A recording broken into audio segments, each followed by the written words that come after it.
welcome to today's event. My name is Megan Macklin, and I serve as a program manager in the Office of Diversity, Equity, and Inclusion at UC Davis, where I manage the Campus Community Book Project. To begin, a couple of housekeeping items for our virtual event. Today's event is being recorded, and the recording will be made available on the Book Project website. You have the option to rename yourself participant. This can be done by clicking on the participant icon in Zoom, then select More next to your name. You also can turn off your video. That said, we encourage you to turn on your video. It's great, especially for our presenters to see faces. Please keep yourself muted during the presentation, and you are invited to ask questions in the chat both during the presentation and during the question and answer portion.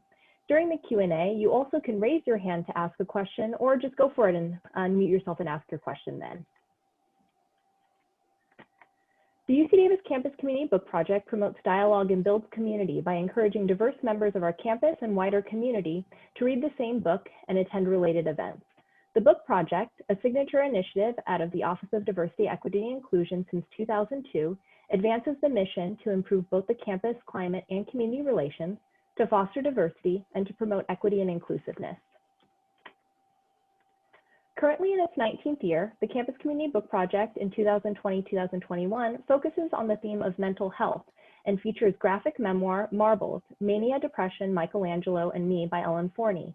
Our theme and selection are supported by a year-long program of lectures, workshops, book discussions, film screenings, exhibits, performances, and more, which this year will take place virtually.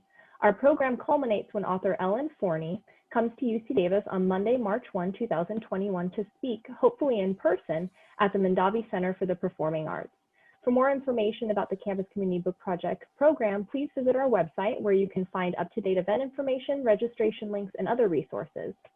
We also welcome your involvement, students, staff, faculty, and community members, in selecting the Book Project featured title and in planning our annual program. If you are interested in getting involved in the book project, please send us an email or you can refer to the website for more information. Today's event is presented in partnership with Namiolo County and the Save Pine Tree Gardens Committee as a part of Mental Illness Awareness Week, an annual national campaign to educate, reduce stigma, and empower our community. This past week, we have had the opportunity to learn about local mental health resources and to celebrate the resilience of individuals and families affected by mental health challenges.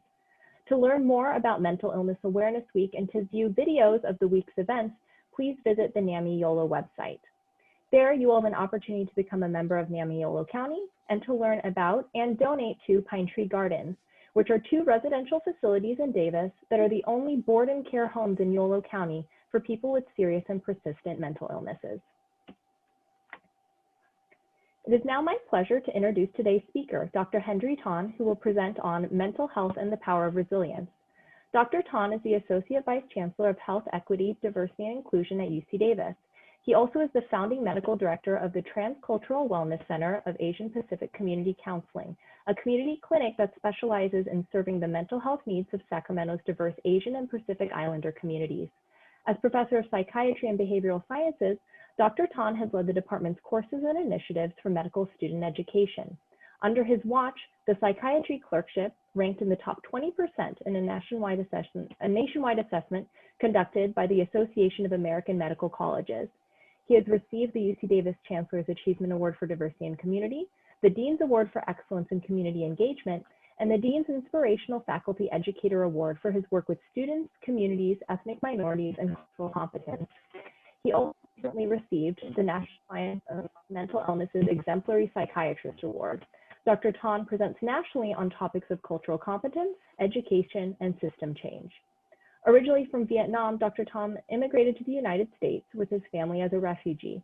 Growing up with limited access to healthcare, he is well aware of the impact of access barriers on health and wellness. Addressing these issues of health equity has been central for him. His other areas of interest include diversity and inclusion, professionalism, cultural psychiatry, humanism and medicine, wellness, medical student, education, and faculty development. Dr. Ton, thanks so much for joining us today. Thank you, Megan. It's a pleasure to be here and a true honor to be able to be here and share thoughts about resilience and how it can really help bolster our mental wellness. My hope today is to share some thoughts and ideas and techniques, skills that we can all use to help improve our own resilience and that of those that are around us and our loved ones. And so to start out, what I'd like to do is lead us through a grounding exercise. Part of the, one of the most important things about resilience is being able to find a space or even to cultivate a space where you can become grounded, take care of yourself, and center. So what I'd like to ask people to do is to find a comfortable spot in your seat. And I want you to pay attention to your feet. And what I like to do is place my feet flatly on the ground. If you're barefoot, you can feel the sensation and the texture of the ground beneath you. If you have shoes on, you can still feel the texture of your feet as it touches up against your shoes. I want you to also settle into your seat. Allow yourself to sink into your seat. And then to place your hands just loosely, just let them naturally fall. For me, they usually fall onto my thighs, my lap, in a position of relaxation. And if you like, you can close your eyes. If you like, you can turn off your video if that makes you feel better. Or you can just extend your gaze into the distance without really focusing on anything. Cultivating that position of relaxation. And what I'd like for you to do is start to pay attention to your breath. Notice as you breathe in, the sensation of the air moving through your nostrils, through your mouth, and into your lungs. Notice as the air flows into you, how it flows through you, going beyond your lungs. Can you feel your body respond to the nourishing air, to the oxygen? Do you notice how your chest feels, how your shoulders feel, your arms, your hands, as you take in that nourishing breath? Breathing in, feeling that nourishment. Breathing in, energy flowing into you.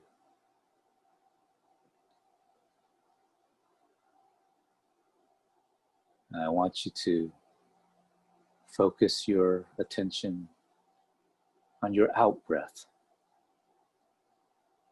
Breathing in and then breathing out. I want you to notice how your body relaxes with every out breath, as your breath carries the heat of your stress, your tension out of your body.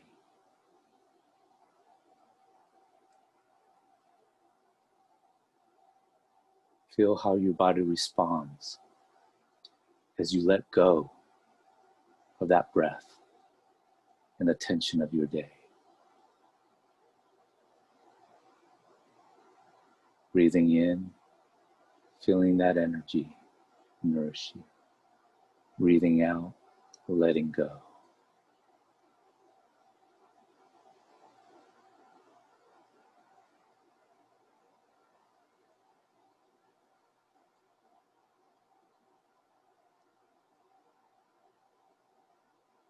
I want you to focus your attention on that moment in between breathing in and breathing out. That suspension in time. There's no need to hold your breath, just to observe it, that space. in between. What does it feel like? Does it feel like you're floating? Does it feel like you're suspended? A moment of quiet, of stillness. Breathing in, nourish, pause, stillness. Out, relaxation and letting go.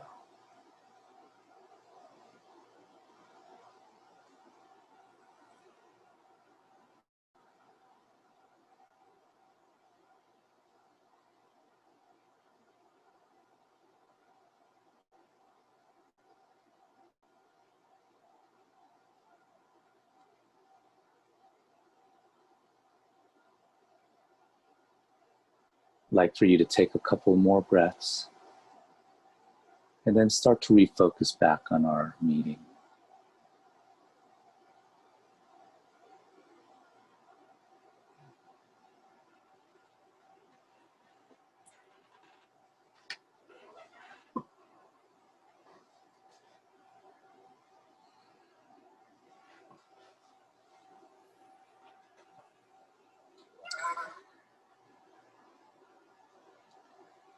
I want you to know that that this exercise is always available to you.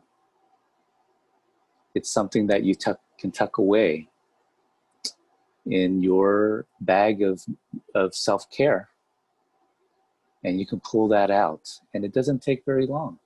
Sometimes in between phone calls or meetings, I'll take a minute to do that. Sometimes even as I'm listening, I'll take a moment to just notice my breath for just a moment, to ground myself. So this is yours. You could take it and do what you need to with it to take care of yourself and cultivate resilience. And on the topic of resilience, I'd like for you to take a moment to think about what words come to mind when you think about resilience. When you hear that term voiced, resilience, what comes to your mind? And I'd love for you to share that in the chat.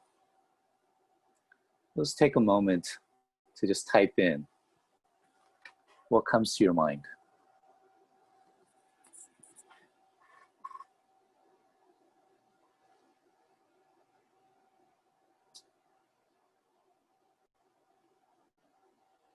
Bouncing back, inner strength, not giving up, perseverance, bamboo, bending like bamboo, coping with stressors, flexibility, moving forward, yes, moving forward, overcoming challenges.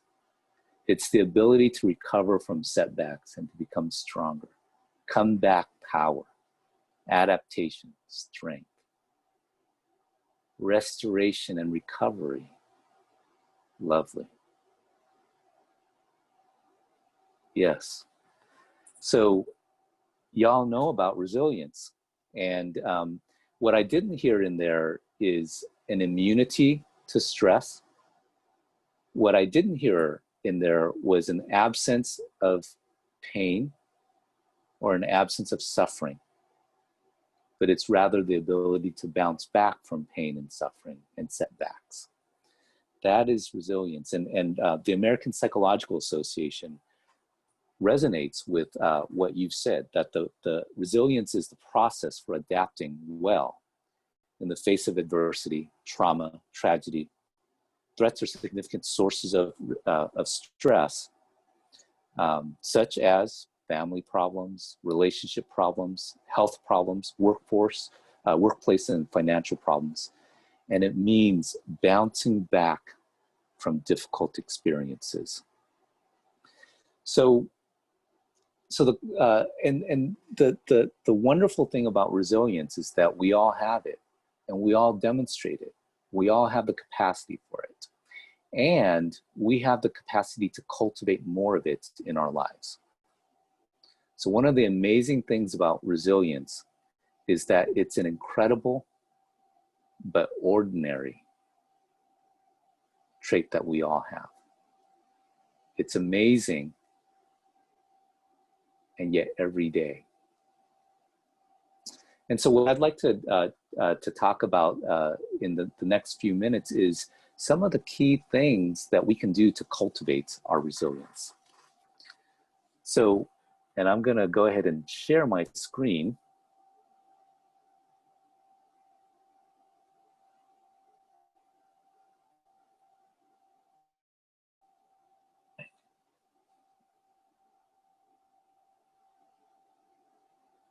Can y'all see that? This is a picture of a kitten who sees themselves as a lion. And one of the most important things about resilience is cultivating a positive self-image, having confidence. And this is something that is not just genetics. In fact, a lot of it is not genetics. It's rather a product of our learning. So we're influenced by our parents.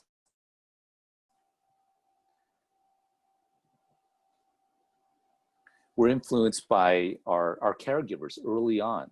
So the things that we hear in our childhood, you can do this. I believe in you. You're wonderful. It's worth it to me to love you. I'll be there for you. You're worth it. You can do this. That kind of talk, that kind of feedback from early on can really help to build and internalize that sense of self-confidence and positive self-image. So in a way, our relationships are a mirror for us to cultivate either a negative or a positive self-image. So friends, teachers, families, and relationships, they all contribute to how we see ourselves. And how we see ourselves is an important part of resilience. So what can you do? Well, make a list of the positive things that make up who you are, your positive qualities, okay? Oftentimes in moments of stress, we think about the worst case scenarios, and we often overemphasize the things that we can't do and underemphasize the things that we can do. And that's just a natural part of what it's like when we're anxious or stressed. And that's where making lists, where we're actually using the the frontal lobe of our brain, the thinking part, the logical part of our brain, for our own benefit. So make a list. I want you to do that. After this session, I want you to make a list of the positive qualities. And because our relationships mirror for us our confidence, I'd also like for you to ask your significant others and those important to you in your life to share with you what they see are the positives. And what I want you to do is I want you to listen and accept that. And I don't want you to think about, well, they're just saying that. I want you to just listen to their words and then connect their words with an image or a memory in your mind that verifies what they say. Okay?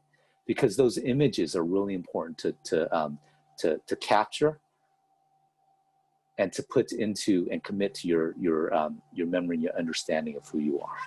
So that's part of mindfulness practice, is to listen and to be present as someone is sharing something with you. Okay. Don't compare your insides with other people's outsides. Now, this is a classic thing that therapists will share with others. Inside, we feel much more shaky than most of us look. Like right now, I'm talking about resilience to people who obviously know about resilience. I don't feel as confident as perhaps I look or as I sound. And that's a really important thing to understand, that oftentimes we compare our insides, how we're feeling inside, with how someone looks. And 9 times out of 10 will look worse when you compare your inside to someone's outside. And it's actually not a realistic comparison. because 9 times out of 10, their insides are not doing as well as how they look also. So, so that's a reminder. That's a reminder that when you're in a crowd, or maybe you're in a meeting and everybody looks really put together and you are feeling inside that you are shaking on the inside, don't go down the road of thinking, well, everybody else is put together, why am I not? Because that's not true. The science says that's not true. Don't go down that route. Just remind yourself that, you know what? My insides are likely what they're feeling inside as well. And maybe later on, I'll just ask them, I'll check in with them. Hey, how are you feeling?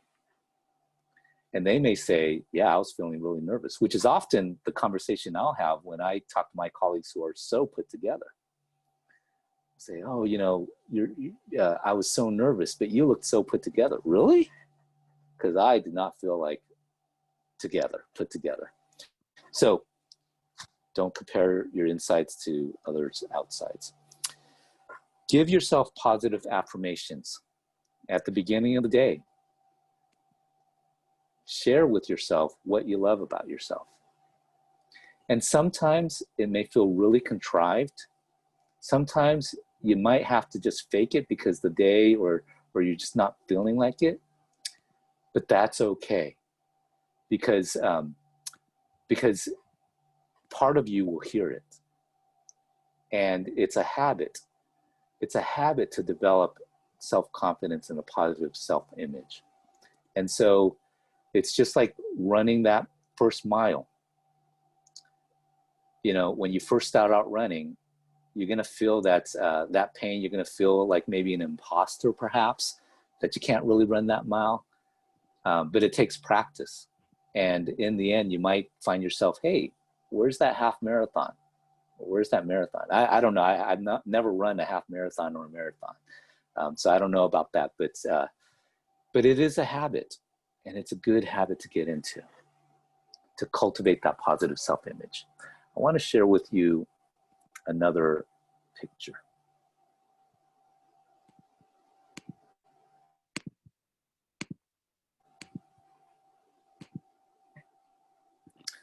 So this is the yin and yang.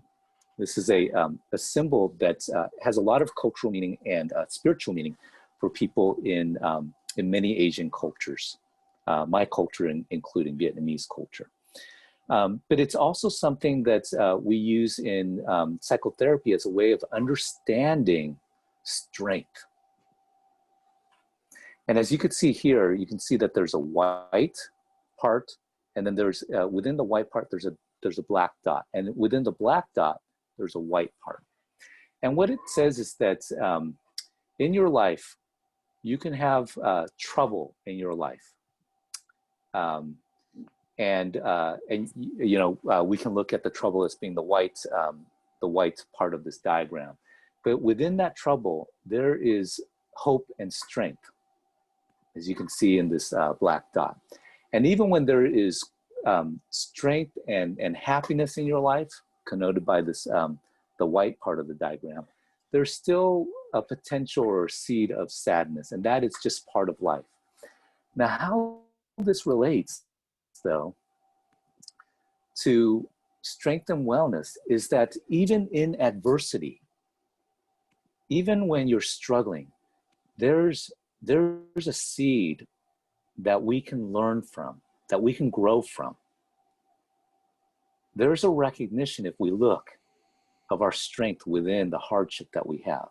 And this is something that is a pretty consistent characteristic of highly resilient people, that within the adversity, they're able to find something meaningful about it, something that they can learn from, something that highlights their ability to find meaning and to move forward through and beyond the adversity.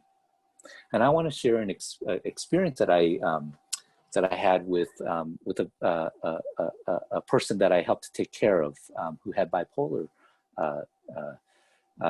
and you know, she really struggled with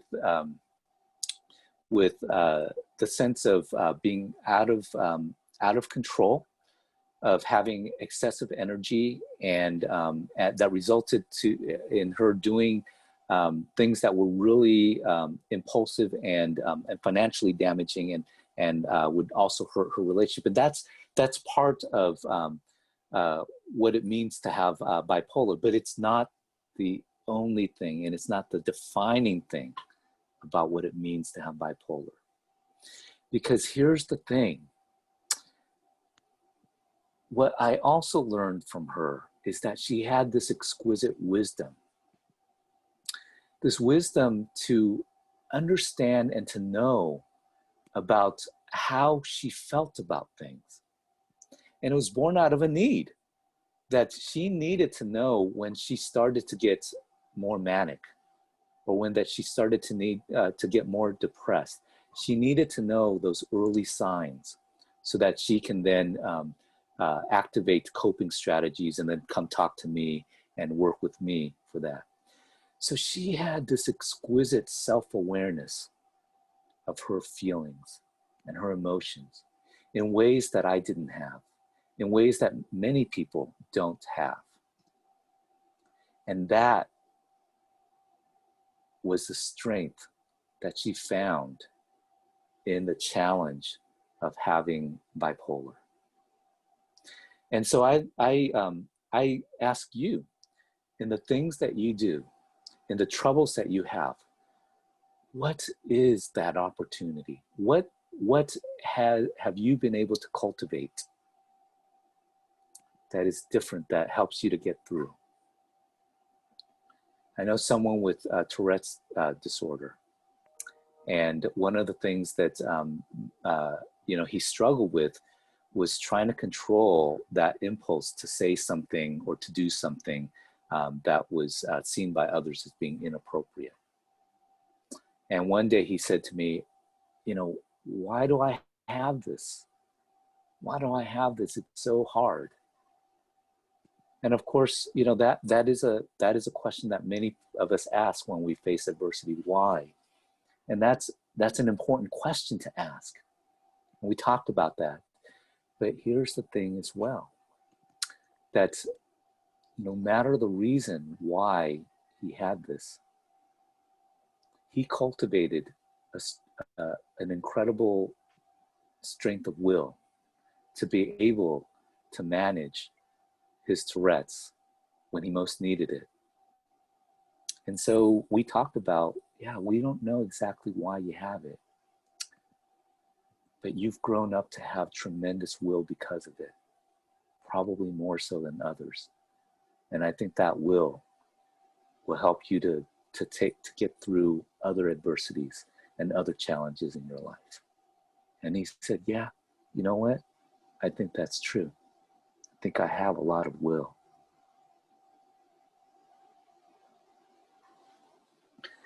So for those of you who struggle with adversity, for those of you who have family who struggle with adversity, remember that there is strength that's discovered, and there is strength that's cultivated through that adversity.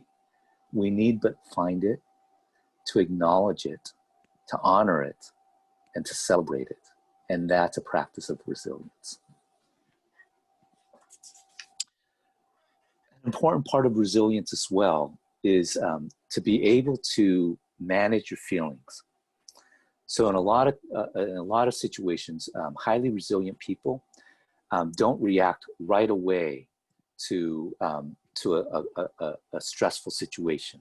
They're able to sort of like take a deep breath, ground themselves, and sort of activate their planning mind, and not so much act on the impulsive mind.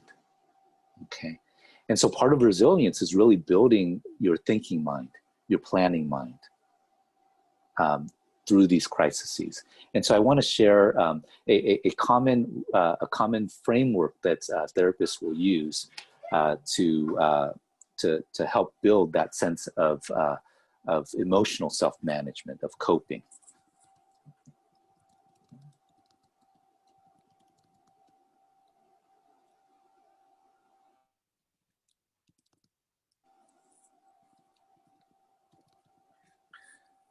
So when we encounter adversity, there's a whole variety of emotions that can happen. Being stunned, being sad, being angry, being confused, stewing within ourselves,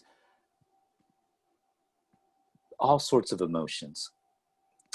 But what you want to do in crisis situations is to activate, your centering ability. So doing the exercise that we shared earlier is one way of doing it. Another way of doing it is to go through a rubric that we call accept.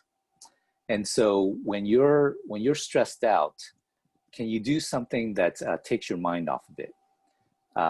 Sports, hobbies, playing games, things that can help you to refocus your mind on something else, to give yourself a break and some distance from whatever it is that has caused you stress.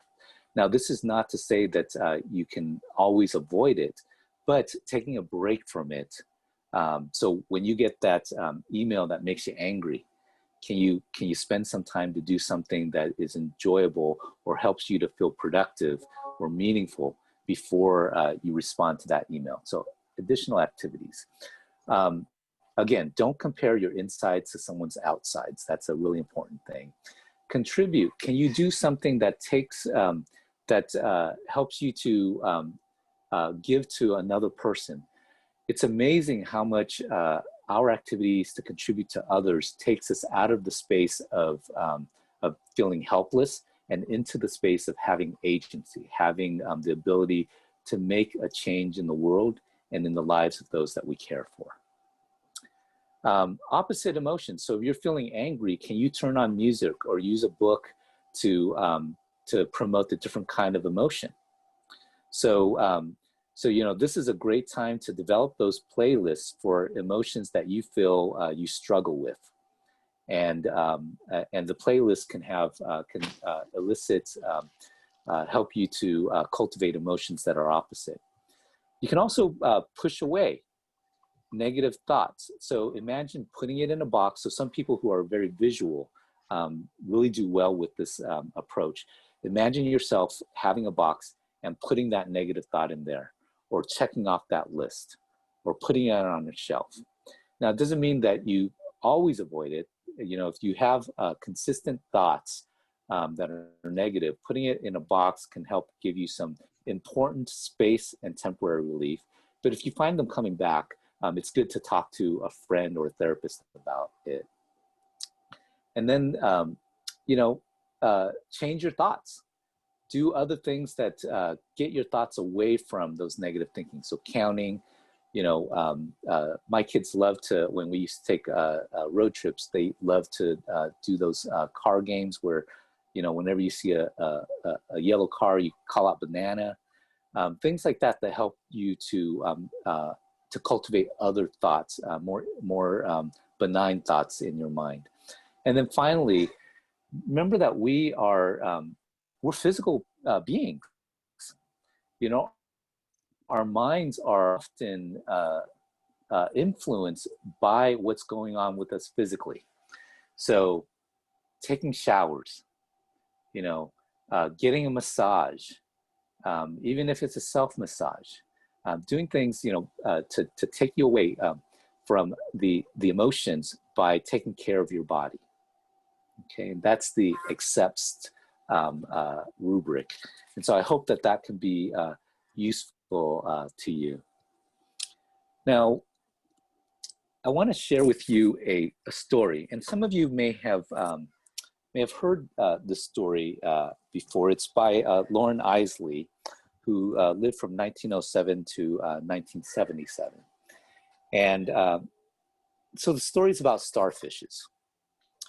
Once upon a time, there's a man who used to go walking along the ocean to do his writing. And he had the habit of walking along the beach every morning before he began his work. And one morning, he was walking alone on the shore after a big storm had passed, and found the beach, the vast beach, littered with starfish, as far as the eyes can see, stretching in both directions. Off in the distance, the old boy noticed a small girl approaching. And as the girl walked, she paused every so often. And as she grew closer to the man, he could see that she was bending down occasionally to pick something up and throw it back in the sea. And when the girl came closer still, the man called out, "Good morning. May I ask you what it is that you're doing?" And the girl paused and looked up and said, "Throwing starfish in the ocean.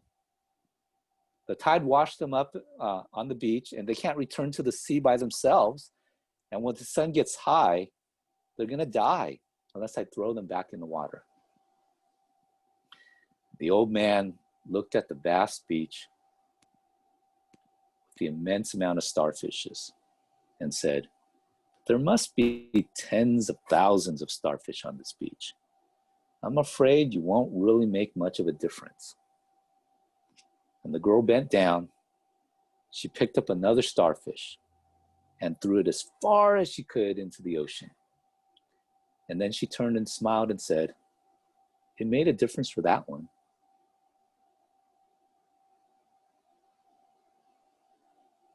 It made a difference for that one.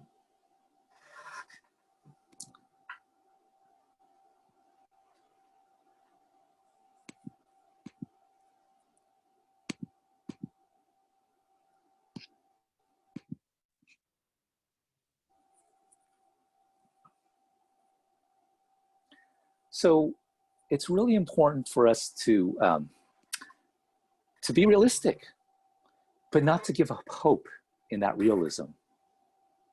One of the important parts of resilience is the sense of agency, which is a sense that you have some control over your environment. You have the ability to do some good, and that your actions are meaningful. But oftentimes, there's a mismatch between what we expect should be done and what we can do, or what we're able to do in that moment. And while it's always good to stretch, we shouldn't let that stretching demoralize us from making a difference where we can, and for honoring our ability, our effort, and our impact to make that difference, however big or small it is. And so sometimes as we're making these big plans on how to change the world, that gives us hope, it gives us direction, it's a compass, and that's very important. It gives us meaning. But at the same time, it's important to cultivate the recognition and acknowledgement of the little things that we're able to do as well, because it matters. So there's this there's this idea of controlled demand. It's a theory, and what it means is that if you have expectations to do things that are within your power, you actually have a sense of satisfaction, a sense of competence, and you're able to get into the flow of things. And if you go slightly beyond that and stretch a little bit, you're able to feel challenged, you're stimulated, and you feel a sense of flow as well.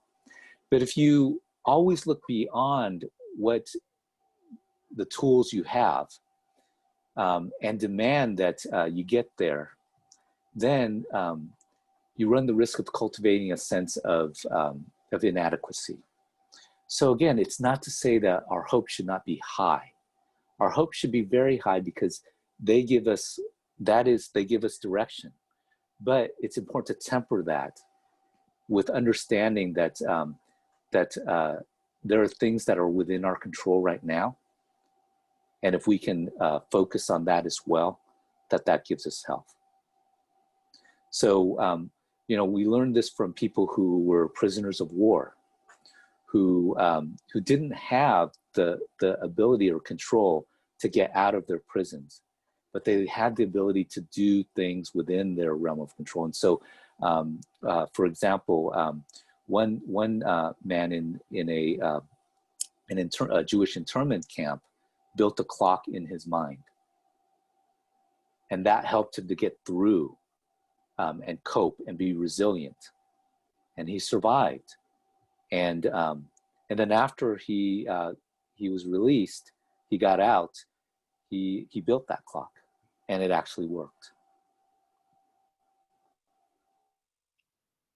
The strength of resilience, the strength of coping. Now, it's also really important that that we contribute and that we connect. A sense of community is incredibly important. We can't do this alone, and resilience is not an individual thing. It's a group thing. And as I've shared with you before, even our internal self-image is dependent upon our community. And so cultivating those community connections, I think, is really important. I mentioned this before, but contributing, giving to others is one of the most important things that we can do to cultivate resilience. Because when we give to others, we have a sense of agency, a sense that we're making an impact. It also helps us to manifest our morality, our ethics, our sense that that we need to move the moral needle forward and do good for others. And that's a really important aspect of resilience as well. Now, I want to share with you the secret to happiness. And I know this is being recorded, so but I'll share it with you anyways. Now, it's something that has been studied by people who work in the positive psychology field. Tony Hazarian saying, yes, please share. I will, Tony. So here's the thing. When people have studied happiness, they found 3 pillars of happiness. One is a sense that you belong, a sense of community. So it's really important, even in this day and age where we're doing social distancing or physical distancing, we're doing a lot of Zoom, for us to stay connected, because community, a sense of belonging, is highly resilient. The sense that you're contributing positively to the lives of others. Okay, so it's not just being a part of the community, but it's a sense that you matter in the community.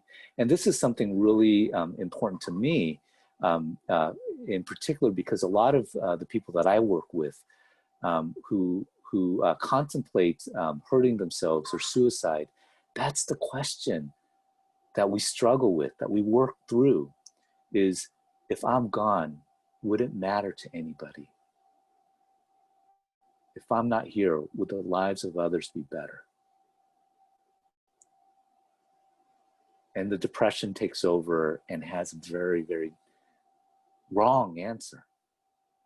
Because yes, and we work through this, that yes, if you were not here, someone's life, likely many people's lives, will be worse. But it is that important question that my folks, my patients ask, which is, do I matter? Can I positively contribute to the lives of others? Find that meaning, because the answer is yes.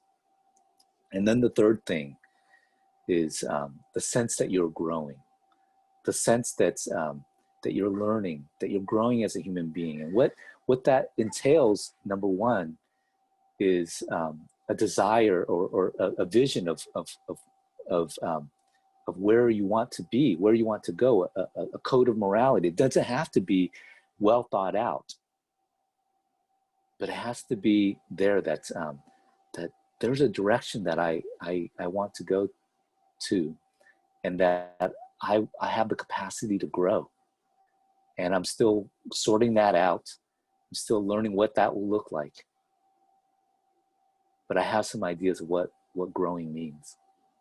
And if your loved ones or your friends, or if you don't, that's what the community, a loving community, can help with, is to help you to find that sense of what it means to grow. And in the face of adversity, again, there is that opportunity to grow. And that's an important part of resilience, is in that adversity, finding the meaning in that and learning to grow. A lot of my students talk about their inspiration to become healthcare professionals, nurses, doctors, therapists, social workers, is born out of suffering that they've had, or suffering that their family or loved ones have had. And they've found meaning, and they've found purpose, and they've been empowered by that purpose to pursue their dreams. And the dream is to bring that back, oftentimes, to their loved ones, to their community, and help ease suffering. That's a wonderful example of finding meaning in suffering and using that to grow and to be resilient. Now, sometimes though, especially those of us who are caregivers, those of us who are struggling and need to help others, we feel tired. We feel like there's not enough of us left to give to others. And so I want to share with you a practice that cultivates what we call unlimited compassion, limitless compassion. And the idea behind this is that there's the universe, or our psyche, or however you want to frame it, there's a source of unlimited compassion, of kindness. And it doesn't have to come from us. It just needs to flow through us. That when we are showered with compassion, and you may already experience this, when we feel loved, it's hard not to be loving to others. And it's when we feel not loved that it's hard to be loving to others. So love is the way. And I think there's a song, right? Isn't there a song, Love Will Find the Way? I won't sing it to you because that's not part of my that's not part of my self-image as a good singer. But what I would like for you to do is to come with me through a practice. And this should take a few minutes, 5 minutes. So I want you to find a space again in your room where you can set your foot down on the ground, sink into your seat, close your eyes or cast a gaze into nothing, and to be mindful of your breath. Breathing in, nourishment, stillness, breathing out, letting go. Breathing in, nourishment, stillness, breathing out, letting go. Now, as you keep your eyes closed, I want you to think about a person who's dear to you and who loves you very much. It could be someone in the present. It could be someone in the past. It could be a teacher, a guide, or family member. And imagine that person standing at your right side, sending you their love, wishing for your safety, for your well-being and happiness. And they're saying, may you feel peace and well. And I want you to feel those warm wishes and love coming from this person on your side. May you live with ease and happiness and good health. Feel that love. May you be free of pain. May you be healed. And may you be the source of healing. Now imagine another person who cherishes you deeply. Imagine them standing on your left side, sending you wishes for your wellness. They may be a person from your past or your present. And imagine them sending you wishes of wellness, health, and happiness.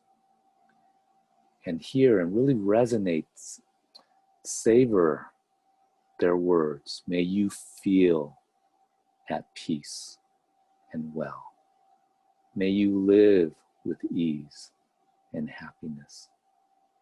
May you have good health.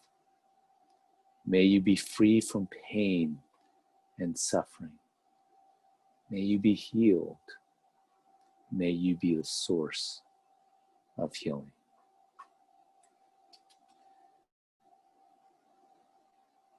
Now bring your attention to the person standing to your right. And begin to serve the love that you feel back to that person. You and this person are connected. And you wish them to be happy. So send all your love and warm wishes to that person. And hear in your mind's ear, feel in your mind's voice, may you feel peace and wellness, my loved one. May you live with ease, happiness, and good health, my cherished one. May you be free from pain. May you be healed. May you be the source of healing.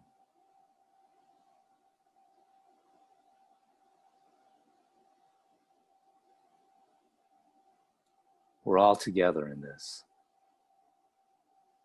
And we can be the agents of change and healing. And in that agency, we find our strength and resilience and cultivate that in others. I want you to take a couple more breaths.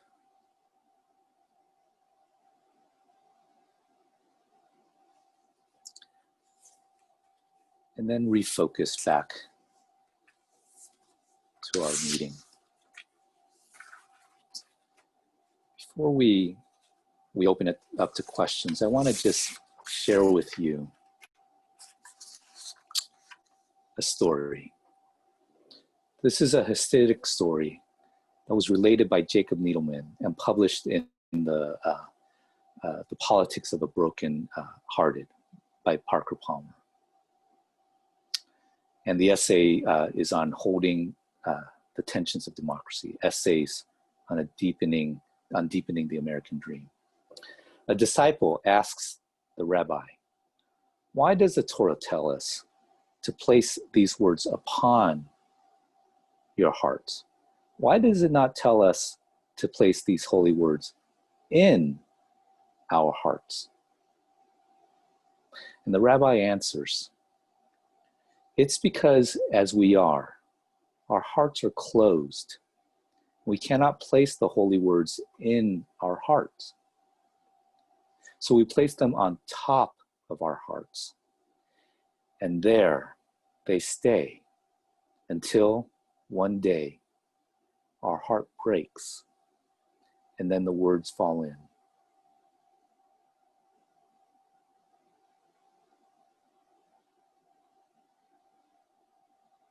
I think to me that really captures in the wisdom of holy people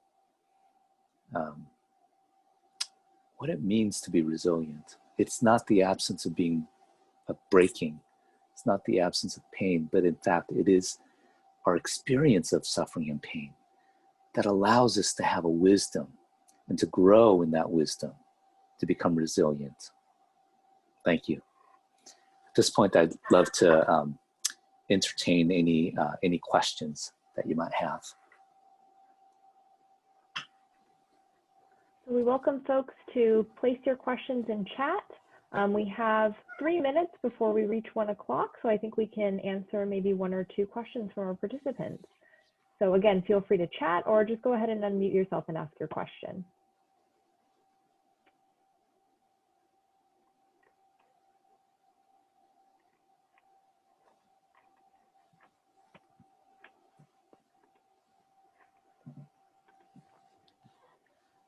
I can get us started. Hendry, could you talk about how the concept and practice of resilience looks different today versus how it did 6 months ago? I know you've had an opportunity since the beginning of the COVID-19 pandemic to do many talks about resilience, and I'm imagining that those concepts have shifted.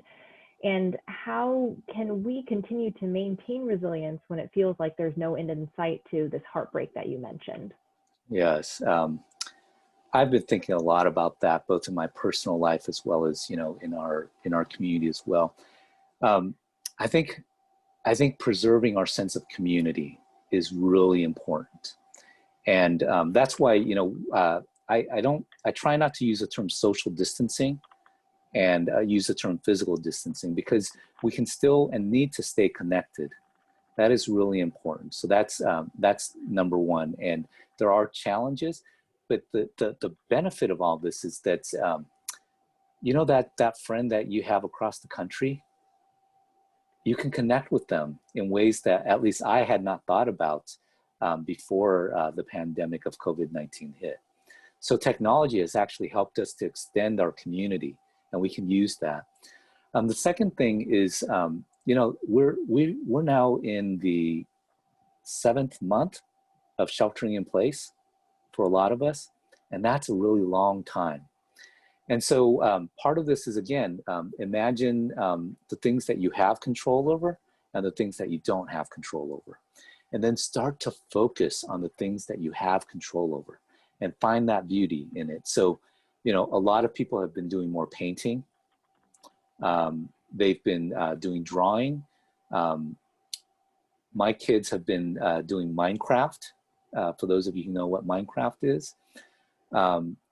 They've been connected, and there was a question about the role of faith. Faith is actually really important, and it doesn't. It's not that you have to subscribe to organized a religion, although that is also really important. But having a sense of faith helps you in several ways. It helps you to understand and guides you through the meaning of why this is happening, and that is really important. Meaning is a really important aspect of resilience.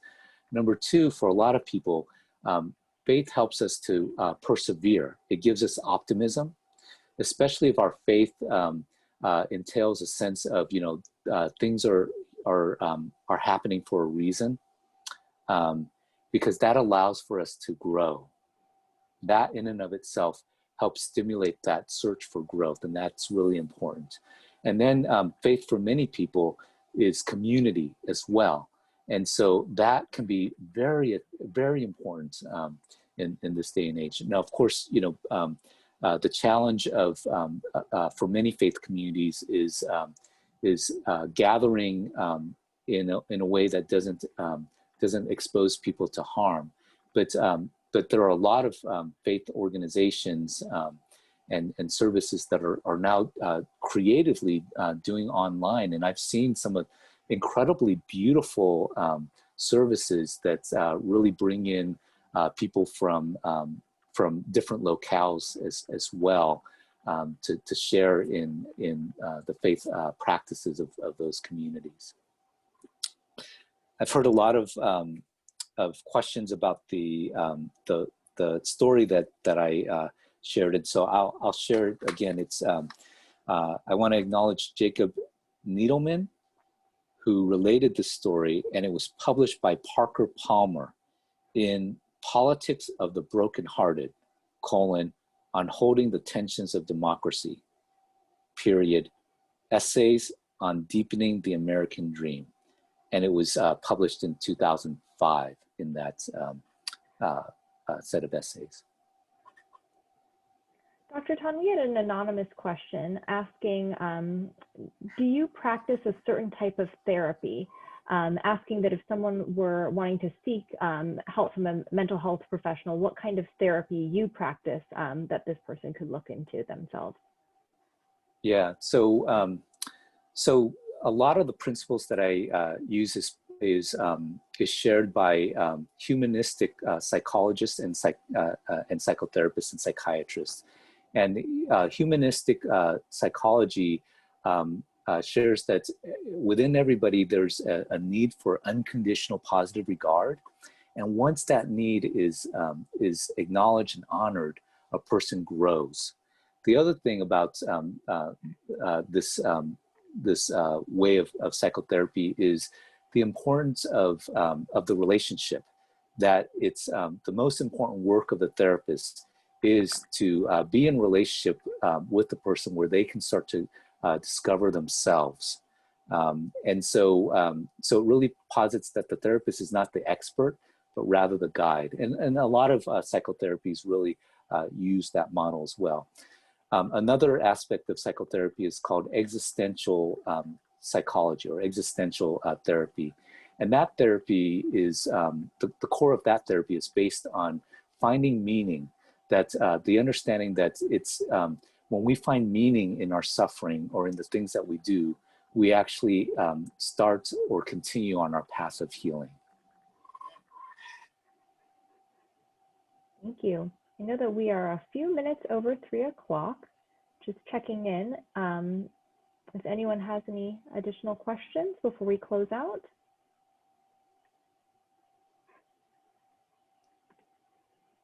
Doesn't look like it.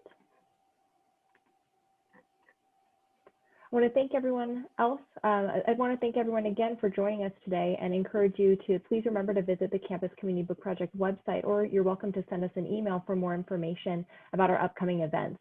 I want to let you know that Dr. Ton will be joining us again to provide a presentation. I believe January 20th is when we have you next, Dr. Ton.